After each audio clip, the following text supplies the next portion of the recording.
Welcome to another episode of Pilots Say What, where we get to hear what pilots have to say. And today we're speaking with Will Garrison. Last time we talked with Will, he was on episode 25, shortly after we started the podcast. Now Will is in the airlines, and I'm excited to ask you a lot of questions that I'd like to know about, just to kind of catch up on where you're at and what things kind of look like for you these days. Sure. But we'll get into all the things that people might want to hear about, what it's like starting in the airlines and is it as good as they say it is or whatever, people might want to hear about.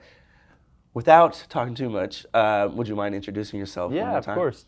Well, again, thank you for having me. It's pretty crazy, yeah. Episode 25, I think it was September 10th of 2024, which is pretty wild to That's awesome. think about then and now how fast it goes and how much you learn throughout that time. So happy to be back and thank you for having me. But my name is Will Garrison. I'm a first officer at Envoy. I fly the Embraer 175 and I'm a Thrust alumni. Went through the program as, through private to CFI, became an instructor here at Thrust, and then eventually became an assistant chief at Thrust, became part of the cadet program, and then transitioned into an airline pilot at Envoy. So awesome. It's been amazing so far. I'm glad to be here for sure. Yeah, man. Well, congratulations. Thank you. It's I feel like there's such a grind to kind of chase this kind of profession. Totally, So, it is. It's funny because it's such a grind to start, right? You don't have any clue what's going on. You get into an accelerated program, and reality is it's a fast-paced program.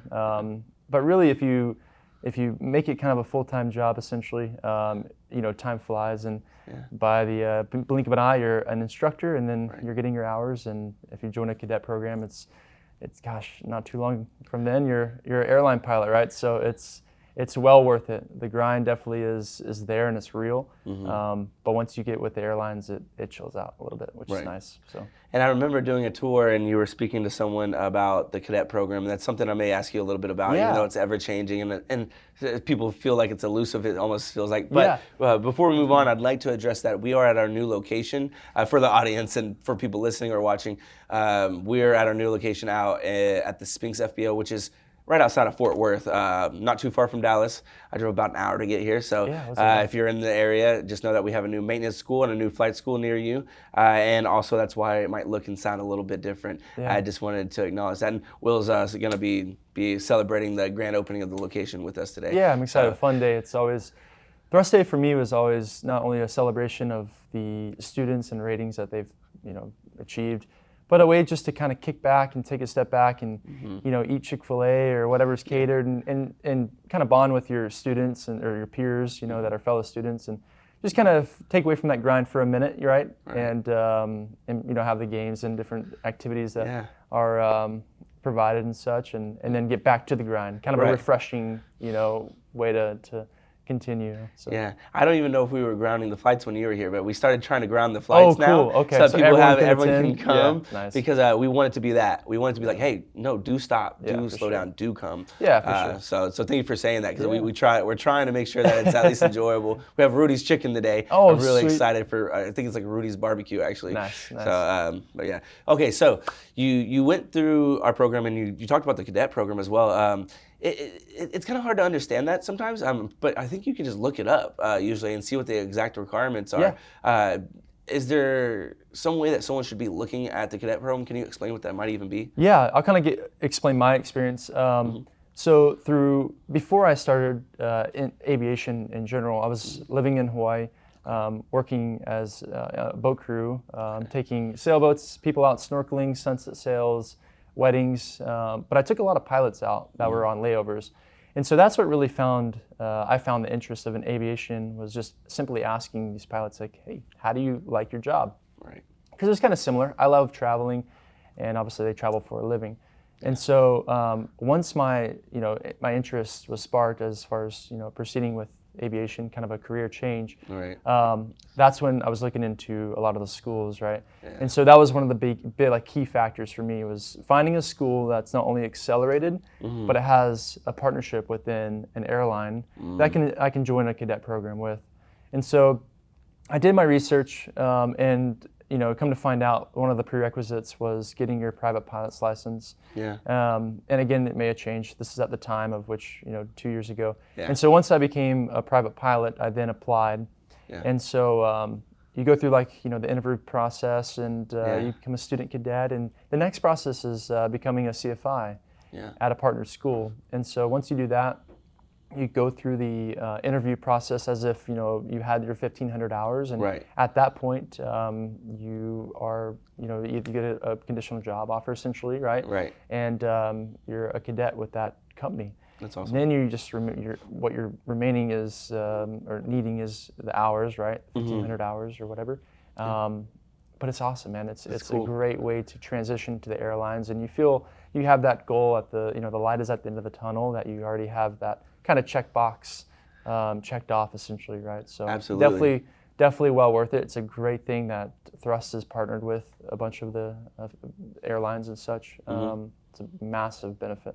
Yeah, I didn't understand the partnerships for a while, but I'm now that I kind of understand the landscape a little bit better, and what it's like to go through training a little bit, even though I'm not in training. Talking to you guys and everyone who's looking to get to where maybe even where you're at, having that, like you said, kind of light at the end of the tunnel, but kind of like there's a paved road for you. There's a little bit of a pathway. It's not always that clear cut. Do your research if you're listening or watching. But there's lots of cadet programs out there. There's some for CFIs. There's some for students, depending on how you want to commit. But I just like to talk about them because it can ease a lot of that angst I think that some people might have. And it did for me. That's what really, I was going to ask you. It did for me because I had a newborn going into school, 4-month-old daughter, and so really it was looking down the road. Okay, I need to set myself up for success, right? Right. I didn't want to take, while I wanted to be in the moment, I wanted to have a longevity, a plan, right? So that was really what helped me out as far as just proactively looking into schools of which, cadet program, yes, non-cadet program, I'll pass, right? So, and Thrust fit all the boxes or checked all the boxes. So that was nice for sure. That's awesome. Okay, so I want to zoom out a little bit and capture a little bit more about your flying, because you said you were in Hawaii. You decided, the flying thing seems like something I might want to do. Can you tell me a little bit about what really triggered you to take action on starting flight training? Yeah, so like I said, I was taking people out snorkeling and all the fun stuff every day on Maui, and I took a bunch of pilots out that were on layovers, and again, after just talking to them, I was like more and more, I had an interest more and more, right? So I took a discovery flight like everyone else should, and if they're interested, it's like the yay or nay, right, deal. And it was life-changing, it really was. For me, it was the stability as far as now I have a 4-month-old, right? I need something that is exciting. That's what I like. I love to travel. I love the benefits and everything that's coming along with it. But something that financially is more stable. And maybe move back to the States where my family's from, and kind of set our roots here in a way, right? And so that was really when kind of the changeover happened. And so my wife is from Dallas, and so we were like, hey, what schools are within the Dallas area? And at the time, Thrust popped up, and I did a lot of research. I looked at the various schools, and again, like I mentioned, just checking those boxes. I had a few priorities that were really important to me, and so it's the best decision, one of the best decisions I've ever made. So that's awesome, awesome. Well, and then I think typically when someone gets started on flight training, they're kind of afraid of the commitment, especially for a fast-paced program. For sure. And then maybe even the cost. And so I'm wondering, did you not look at some of those as roadblocks or hurdles? So for me, it was, while there were 141 school, I always thought about it as kind of like a college program in this way. Whenever you apply for a job, I wanted them to look at my resume and see that I went to the best school, right? So I wanted to find a school that was worth it. If I'm going to spend the time and spend the money, I want to have that good, school on my resume, right? So it was worth the extra cost to go to a 141 school. Number two is accelerated, right? Having a newborn, I needed to get through this program as fast as possible. And so I treated it like a full-time job, right? And so that was nice that Thrust provided, really at your own pace. It was like, hey, we have the airplane availability and the instructor availability to fly through this program, or if you want to just at a good pace, whatever pace that you find fit for yourself, right? We can make it work, right? And so I had to get a loan, right? It was through Sallie Mae, just the generic loan that majority of the people get. Right. And I think the biggest thing that kind of got me through that hurdle was knowing what's on the other side, right? So a lot of these, or a lot of careers, right, that you take and go to college for and such, when you finish after many years of college, you have a starting pay, and it goes up from there, obviously. And so that was kind of the other side of it, which aviation, it's like you nearly make 6 figures right after school, and in the airlines. And so if I could pay forward the upfront costs, or through a loan, I knew that on the other side I would easily be able to pay it back, right? So and that's what I've done. They had like a program or a system where they just basically defer it, and again, this is at the time, but basically once you become a CFI and start making money, you can start paying off your loan essentially. And then now that I'm able to actually pay off more of it, I'm just trying to pay it off and go from there, right? Okay. So, Is there any amount of, and there's so many different ways I want to ask you about that. I mean, there's like the valley I feel like there is as a CFI, right? Where you're like, okay, you're in the, you've got the cost on you, and you're not making a whole lot, but you're learning a lot, and you're finally making money. It's still not quite, equaling out maybe, and there's still a lot of work to be done. And you make it through that however you can. I think that's really like the tough part to kind of think about. But then I'd like to ask you more about, was there not like maybe still some feeling of like, oh man, this is tough, I don't really know. Like, did you not have a little bit of angst now that you could look back at and think, you know what, it was always going to be fine, I was right? Like for me, there was, right? Okay, right. I tried to kind of mask that through hard work. I knew that if I put all my effort into this, then good things would come, right? No matter where it's at or what it is. Right. There's so many different avenues you can take in aviation. So I knew that, okay, if the airline route didn't work, I can go corporate. Or, stay GA and stay a CFI, become a chief at a flight school, and they make great money as well, right? And there's a very great career in that as well. So I knew that there was different avenues. I knew the one I wanted to set myself on, right? And that's kind of where it goes back to like, hey, properly planning this out is going to help you at the end of the road and make it smooth, right? You kind of know what's ahead. Okay, this is my goal now. Once I achieve that, this will be my goal next, right? Okay. So I think that's what helped kind of calm the anxiety a little bit, right? It's a large cost. There's a lot of people. It's a very competitive market, right? A lot of people are trying to get to that one common goal, right? It's, but I think again, just trust the process. Know that okay, you're at a great school with a lot of support and a lot of resources available. And you're able to see that now. Right? So, oh my gosh, it's insane. Yeah. So that's good. Yeah, we are growing. Sorry, I didn't mean to cut you off. No, it's growing and only getting better, and it's amazing. And yeah, I'm very glad I chose this path for sure. Well, I mean, the theme has already began to be very career focused, which I think is great. I think that's a big part of all of this. So I will continue to ask you somewhat about that. I really want to ask you a bit about. One second, hold on. How was I going to wrap that up? Oh, well, since you're saying like, okay, having a little bit of a plan. Yeah. Is there like how could you zoom out and think about telling someone who's thinking about starting flight training? How could you explain to them about setting up a plan for themselves? Maybe they don't understand aviation that much. Yeah. Do you have maybe a high view of like what to think about? You've talked about a lot of it. But, for sure. So to kind of give a broad spectrum of how it works, right? You're going to go through school. You're going to get all your ratings, and then you're going to become a CFI, hopefully at Thrust or another school, right? There's many paths you can go with that. And so 1,500 hours, you become an airline pilot or a corporate pilot or whatever you want to do, right? That's kind of the general path, right? I would that's say like the Holy Grail. That's the Holy Grail, right? Yeah, and that's really kind of the reason I wanted to pick another reason I wanted to pick a 141 school is like it's kind of laid out for you. Well, it is laid out for you. Everything is on a agenda and planned for you specifically. And there's at Thrust, Irma's the liaison with like your whole plan, and she kind of keeps you on course and is there for you. You have that specific person you can go to and kind of help you out, right? So as far as your plan and needs, right? Right. So that's a major benefit. But if you're going to do it on your own, I'd say there's a lot going on, and just proactively, looking ahead of what to expect, right? Right.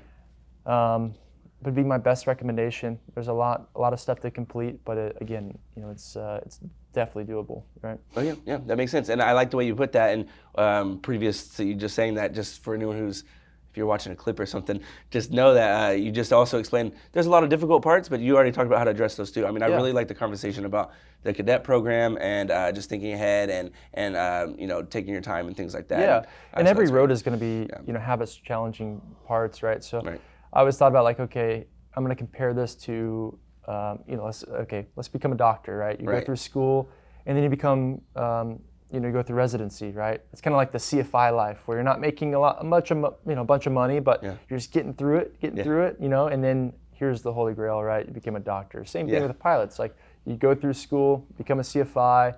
It's going to be a grind. You're not going to make a ton of money, but then you get to become an airline pilot or a corporate pilot, and it's like, the reward is there, right? So the light is in the end of the tunnel, right? Yeah, I like that. You're putting it great. It gets me a little excited. Maybe I should do it. It's crazy. It's like ever since becoming an airline pilot, my day-to-day is slowed down a little bit. My schedule's slowed down. I'm able to spend more time with my family and such. And if anyone ever has a doubt on their career, gymnastics, right? Or wherever, my daughter's gymnastics, like wherever it is that they're ever like, I don't know what I want to really do. Airline pilot.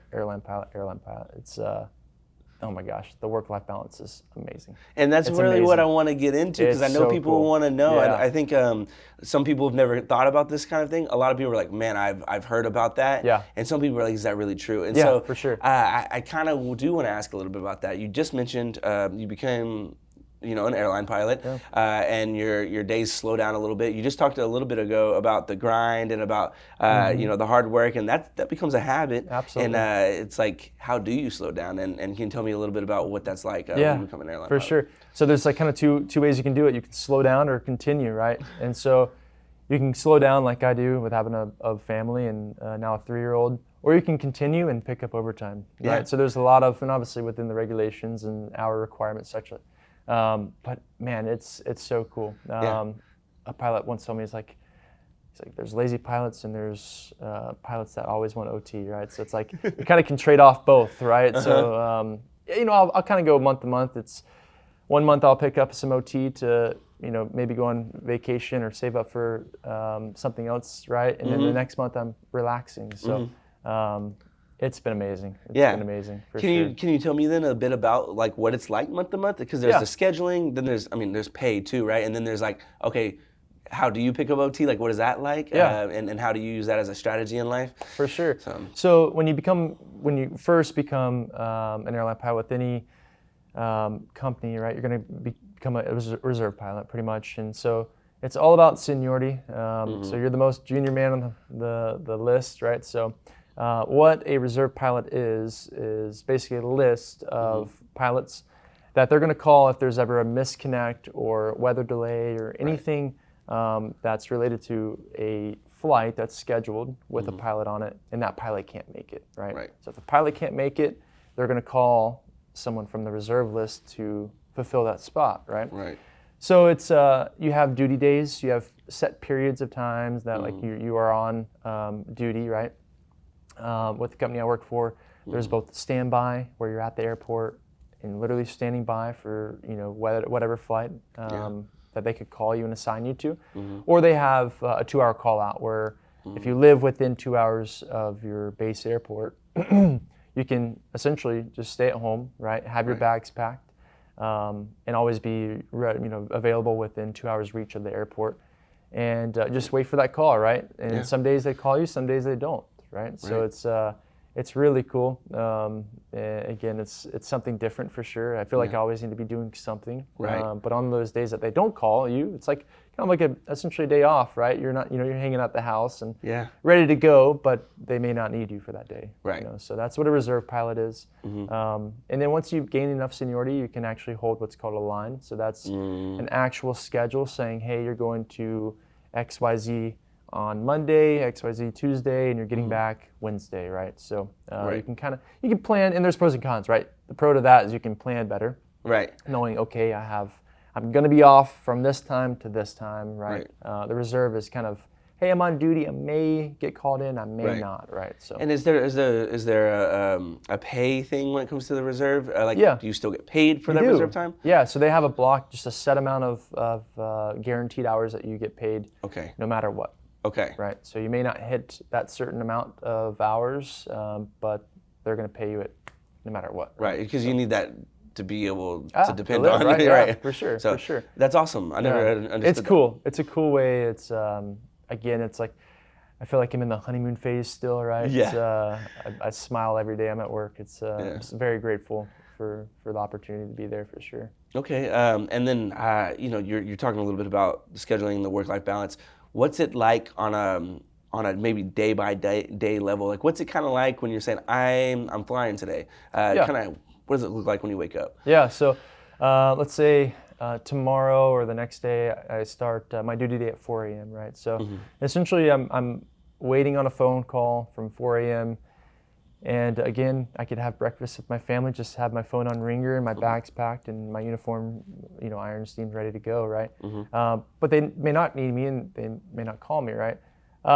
So once the 2-hour call out, it's 2 hours from your sign-in time, which is about 45 minutes or so before your flight. And so they call you, say, hey, Will, we need you on flight, whatever, going to XYZ. Your sign-in time is at this time. Yeah. And so at that point, you can, take a shower, get ready, shave the face, and get presentable and look good. Head to the airport and set up the airplane. Meet the whole crew, and it may be just a turn, meaning it's a there and back, right? Right. To Lubbock and back, or whatever it may be, or it may be a 3 or 4 day where someone may have called out sick. Right, and you're filling that spot essentially. So that makes sense. It varies, right? Yeah. It's not set, so you don't know what to expect in a way, right? Right. But that's kind of the excitement, right? It's Absolutely. like, okay, I don't know where I'm going today, but chances are pretty high I'm going to be going somewhere, right? Right. Which is cool. So. And when you, this is a question I've been meaning to ask. It's a simple question, I think, but are you driving to the airport? I do, yeah. I live in north of Frisco, North Dallas area, so it's not bad. 35-minute drive to the airport. Yeah.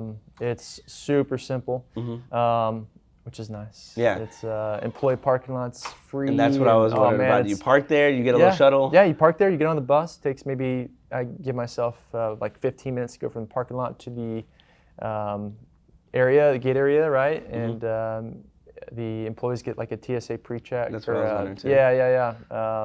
So it's a KCM card, a crew member card, where it goes right through, and it's nice and easy, it's seamless. And it's funny because before this, I made airports so complex, right? Yeah. Now I know my way like everywhere, right? So it's made it better for traveling with my family and such. I know how to properly time it, know exactly where to go. You know the ins and outs. You're like, well, really, they're probably working on X, Y, and Z, so we got time. Exactly. That kind of thing. Exactly.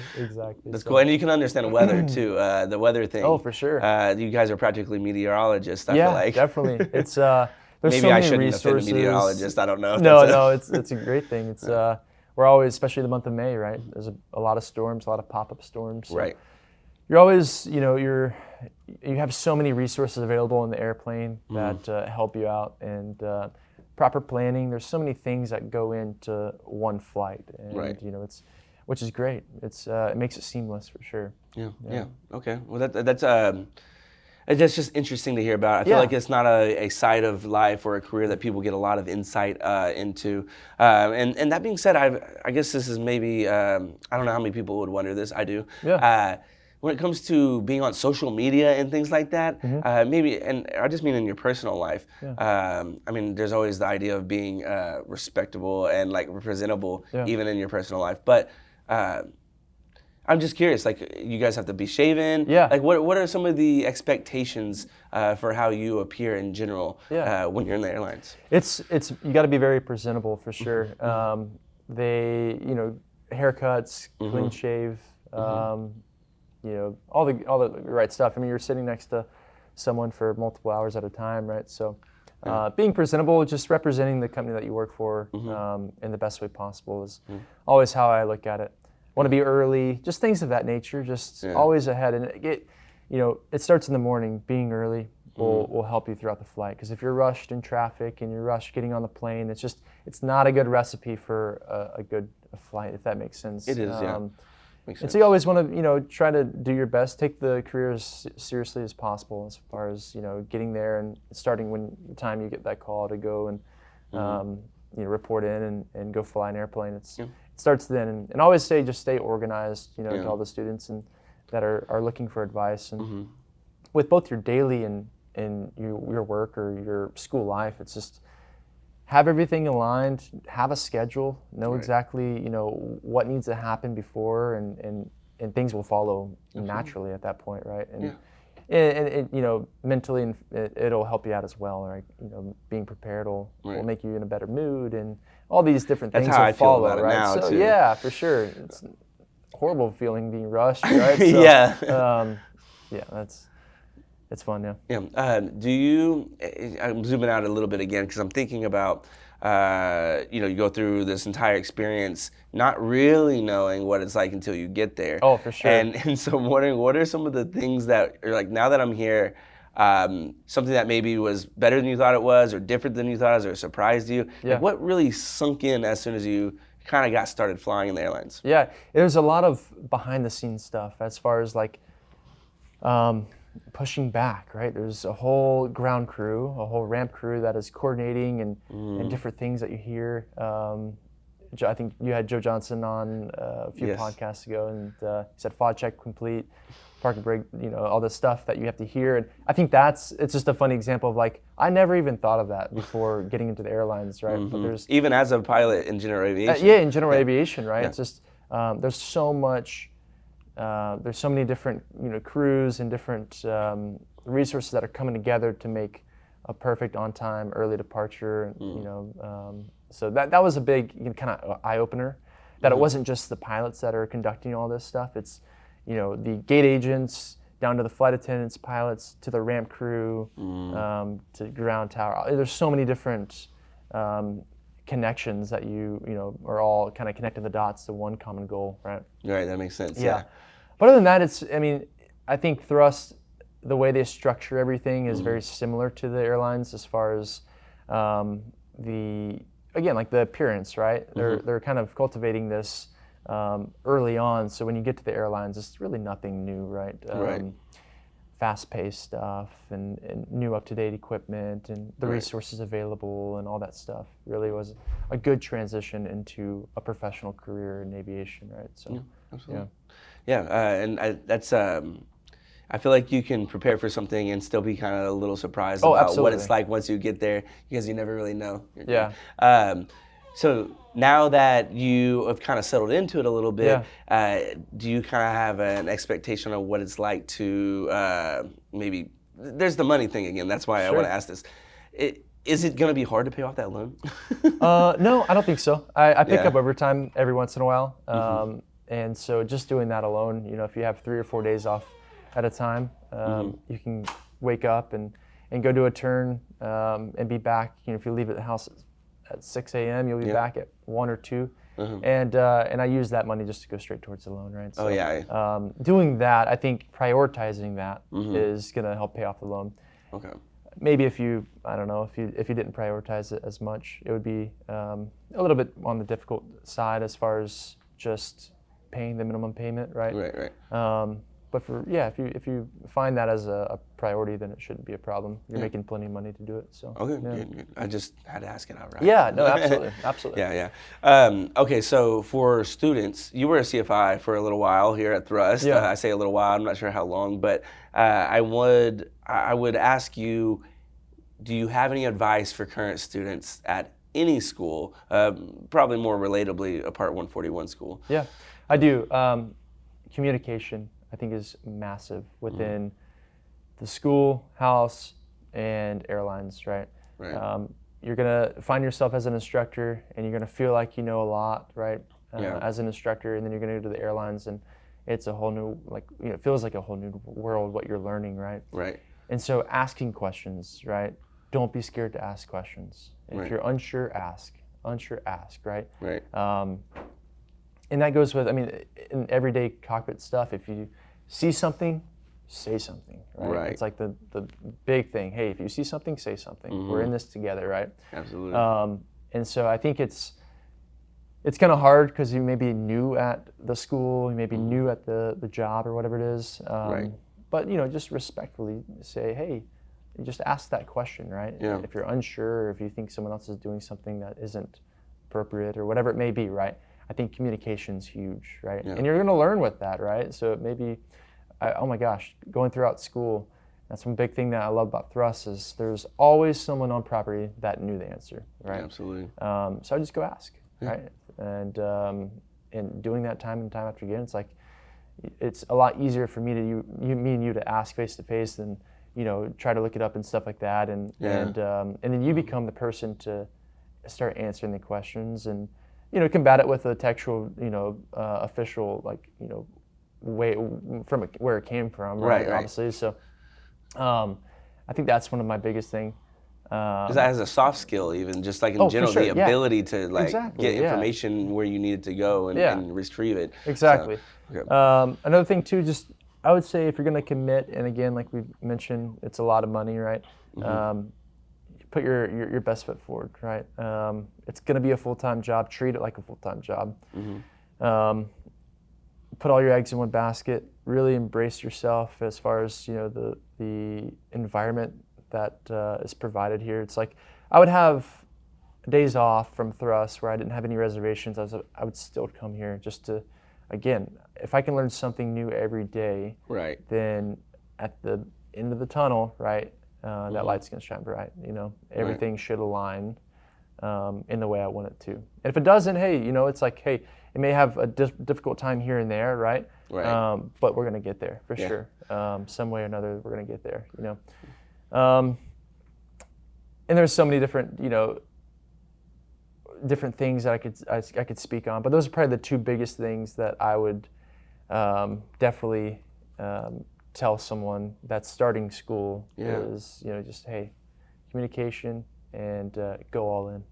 Go all in for sure. I feel like it's the only way to go about it. Yeah, for sure. That's what I've seen. I'm more of a all in or not, Me too. all or nothing kind of guy. And I guess this is not a bad place to be that way. Exactly. Yeah. And thrust is like, if you go all in, right, with the accelerated program, it's like you have the aircraft, the availability of instructors, and all the resources to get this done fast. I was a student here for 8 months, an instructor for about a year and a half, and to go from 0 time to an airline pilot 2 years, 4 months is like, what other career can I do that? In 2 years and 4 months, go from 0 to a professional and make the money that airline pilot is making. It's unheard of, honestly. Yeah, absolutely. Yeah. It's so let me ask you about the flying side. Yeah. This is a career decision at the end of the day, but it's much different than what a lot of people do for a career. A lot of people just really enjoy flying, and I'm curious, like, does it not get old? It doesn't. You know what I mean? And one day down the road it may, right? But for me now, and that's one thing I love about aviation is every day is different, right? One day could go super smooth. One day could have some difficulties with weather or delays or whatever it may be, right? But every day is different. You're with a new captain or first officer every single time you go, or every sequence you go fly, majority of the time, I should say. Flight attendants are all new. There's so many different things that are going on. It's not the same thing every single day. And that's kind of what I wanted, growing up. My mom and dad were just the 9-to-5 office jobs, and so that's kind of why I got into the maritime industry, is meeting new people and new crew and all this stuff. I found that, hey, while it's a job, okay, it's nice that I'm changing it up every day, changing scenery and where I'm going and who I'm working with and all this stuff, right? And yeah, it's that's a cool thing. You know, it's fun for sure to see that. Okay, that's really exciting. I'm curious if you have a next step in mind. Yeah. I mean, maybe it's like premature to think that way, but yeah. Yeah, I do. Again, I always try to look. You know, what is my next goal? I think that this point is to become a captain and flow to American Airlines. That's really where I want to see myself longevity-wise. I love it here. I love the company. The training was excellent. I couldn't see myself, go anywhere else. So happy where I'm at now, and just trying to take it, day by day, and again put my best foot forward every day. I step on the airplane and represent myself and the company I work for the best way possible. So if I can do that, I know that that goal will come sooner than later, and I'll be exactly where I want, and just continue to grow. And whether it's not upgrading on an airplane, it's just the knowledge, right? Try to learn something new, and that goes with even as a professional pilot. It's like, on these layovers, the best thing to do is just, at least take an hour and just try to find something that you didn't know, to just you put in your bank, right?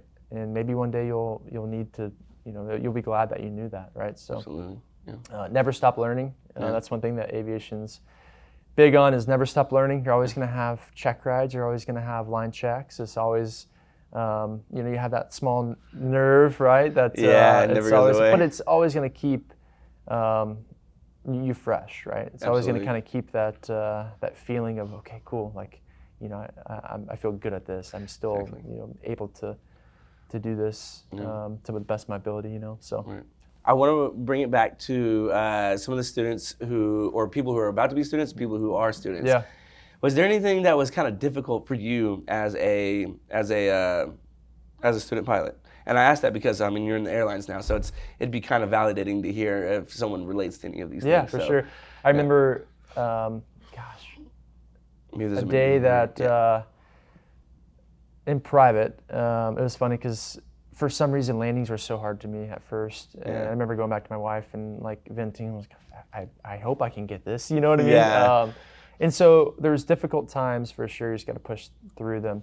Right. But I'd say private's was the hardest for me, and majority of the people, because you're building that foundation, right? You don't know anything. There's so much to learn, right? Once you have built that foundation as a private pilot, then you have the instruments, or instrument is like the walls of the house, right? Then you're just kind of building this house to complete it at the very end, as far as, multi-engine or CFI, whatever you want to do. But I think building that foundation was the most difficult and the most time induced part of it as far as training goes, for sure. Yeah, and I always like to think about when you get somewhere and you get past something that was difficult. Oh, for sure. And you can look back and realize, am I going to be able to get past this? Yeah. It's an interesting contrast. Definitely. It's so rewarding. I think that's why I love what I do, is it wasn't easy. It didn't come easy at all. Yeah. It was a lot of hard work. But now that it's complete, it's like, oh, man, that was so worth it. That was so worth the headache or whatever it may have been. To just get past it and continue on, right? So I feel like if it were to come easy, it wouldn't be as rewarding at the very end, right? Absolutely, so, And so is there any advice you'd have for someone who's preparing to get a CFI job after their ratings? Yeah, I would say, and another thing I'll add to that is, throughout school, I thought from day one, okay, if I can treat this like a full-time job, but not only that, but think about this as an interview. Every time that I want to represent myself the best way possible, and this ultimately, my next goal as a student, my next goal is to become a CFI, right? And hopefully at Thrust. So if I can treat every day like an interview and put my best foot forward and really do the best of my ability, that goal is more common to happen, right? So I would say just do, try your best. Kind of ties into the full-time job. It's like, put all your eggs in one basket and really try, because it's so worth it, right? It's really, my biggest advice. Other than that, try to try not to bust too many check rides, that kind of stuff, like just the black and white stuff that, it's, but if you do, it's not a big deal, right? There's a lot of people, and majority of people have busted something, it's just the name of the game, right? Right. But just try to limit that and take each rating a step at a time, right? Don't worry about multi-engine while you're in private. Worry about getting private done, moving on to instrument done, commercial, right? So I think doing that step at a time, blink of an eye, you'll be done with the program. And if you have given your best effort, then when it's time to interview, you won't have a problem. Yeah, that's awesome. That's how I thought about it. At least. No, I mean that makes sense to me. I mean, I hear. It's funny. I can ask these questions, and someone's probably going to say similar things, and treat it like a full-time job and treat it like an interview. Yeah. I mean, it comes across every time, and so I wanted to ask you while you're in the position you're in, just so that people, you've heard it a million times. It's easy to believe it right now. So it is, yeah. As a CFI, let's say you're building your hours, and you're getting closer to your 1,500 hours, and you're preparing to enter the next level of your career. Let's just say regional airline. Yeah. What can someone sort of expect in this process? Like, what should they be thinking about to help themselves be ready to approach this next part of their journey? Yeah, that's a great question. I would say for me, speaking, whenever I found that I was getting closer to the 1,500 hours, I started really honing in on just what would be relative at that point, which is turbine engines, how larger planes fundamentally and operationally work, and all this stuff, right? Right. Kind of, you know what's coming. You don't know the training outline or the all the standards and stuff like that, because it's airline specific rather. But okay, the general, like, hey, I'm gonna be flying a jet most likely, right? So I can start looking into and have an idea and familiarize yourself with jet operations and aerodynamics and engines and stuff like that, right? Absolutely. And if you have a specific airline that you have, set up a class date with and all this stuff and gone through the process with, and okay, I'm going to be flying an Embraer 175, and you can kind of get a slight idea, right? What I would say is, don't go too far in depth on that, right? Because airlines have a specific training course that you're going to take, right? Just like rating and thrust, essentially, right? So a whole syllabus of just things that you're going to learn per their SOPs, right? So you don't want to get, you don't want primacy to learn, or kind of say primacy to take over on something that you learn just on YouTube, right? So that's why I say familiarize yourself with it, but don't, essentially like just hone in and learn it, right? Right, like understand, kind of comprehend the landscape. Yeah, exactly. Yeah. Because I can imagine what you're saying. Like, don't allow yourself to necessarily be blindsided, but don't commit to something that's not firsthand. Yeah, exactly. Understand the broad scheme of things. Okay, cool. Here's the general idea of what's going to happen. Yeah. But wait for the actual specifics for whenever you get into your class. And oh my gosh, it's insane how great of a training course they take you through, and you feel so prepared whenever you go to your check ride, and so just wait for that to find the specifics on per their SOPs and stuff. It's sort of like I just like the concept that I can kind of hear repeated in what a lot of you say,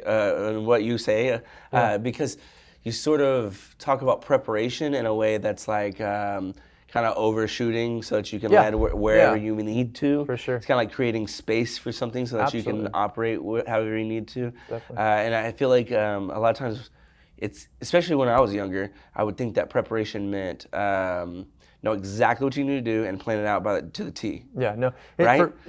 For me, it was like, I just needed to know an idea of what my next step will be, right? Right. Whenever I get there, and it'll come, right? That's how I thought about it. I was like, okay, cool, here's the ideal map that I want to go, or course I want to go with this, kind of broad like goal in mind. And once I, get to that bridge, I'll cross it then, right? Exactly. With the specifics, if that makes sense. Yeah, it can, and just to drill it in a little harder, is there any other area where you feel like you've I mean, you probably take this approach in a lot of ways. I'm wondering if there's anything else that you've committed so much to before becoming a pilot. Was there a sport or was there a hobby? Yeah. Was there something like that? A lot of people don't. Yeah, a lot of people don't know this about me, but I used to race motocross. Okay. I lived at a training facility for 7 years in South Carolina. Wow. Traveling the country. I was homeschooled a lot of my high school years, and so graduated and traveled the country racing motocross. So I think that would be probably the second, I guess, most honed in I was, right? Yeah. But I wasn't making money, right? So the money part was like, okay, that was kind of a reward on this side of aviation. I was like, okay, if I put the same effort forth, I'm going to make money at the very end of this, right? So Right. I would say, yeah, I didn't play basketball or baseball or anything. I got big into motocross and then set that aside, moved to Hawaii, and that's when I started working on boats and became a deckhand and just worked my way up, right? As a third mate, second mate, first mate. Got my 50-ton master captain's license. Right. Lived in Maui for a little while. Went to the Virgin Islands for a couple of years. Back to Maui, just back and forth, right? And loved traveling, and so now to kind of wrap it all together in aviation is I absolutely love it. It was the best thing, one of the best things I've ever done. Yeah, and I mean a lot of that. Maybe not purposefully, obviously. Yeah, sure. But a lot of that, I'm sure, could translate and have helped prepare you for what you're doing now. It does, yeah. And I guess what I would like to try to get to is there, how did you sort of prepare in that same way we were talking about a second ago for any of those things you've done? I'm wondering if like maybe for a motocross, maybe you're traveling to a new city and I don't know what it looks like to go do something in that city with motocross, but how did you prepare for those stops? So for me, I mean, it was. I know there's a lot of technical stuff in there, but yeah. No, you're right. It's just preparation, right? Yeah. Your day-to-day life is preparing for the weekend when you're going to go race, and kind of the same thing. It's like throughout the ratings, kind of can correlate a little bit. It's, you're preparing for that check ride, right? Yeah. So it's every day you're just trying to find. I always kind of thought about this too, as far as going through schools, progression, not perfection, right? So as long as I'm progressing, then I'm doing A-okay, right? Right. You're gonna have plateaus, it's gonna happen, right? You Yeah. just gotta push through that and just find progression. What's the next step to get to this common goal of a check ride and passing that rating? And then I'll move on to the next rating and start at the very bottom, find progression all the way up until you get to that rating and you're good to go, right? So I think that would be the best way I would explain on how I would prepare and get into that weekend. Is just, hey,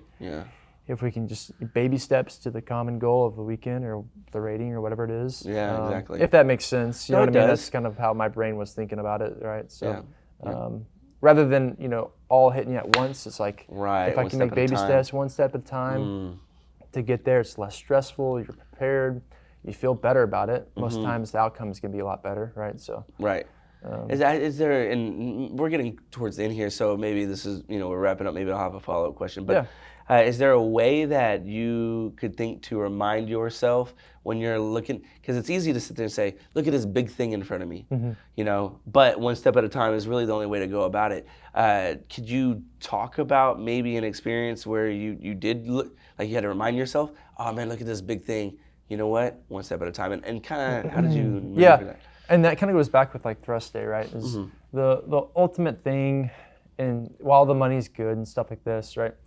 You gotta have fun. Yeah. You gotta have fun. You gotta like aviation. You gotta like flying a plane, right? And that's kind of where the discovery flight comes into play. It's like, hey, what is an hour flight to either find interest in this or say, okay, at least I'm glad I've done this, but I find myself not really interested in this. I want to go elsewhere.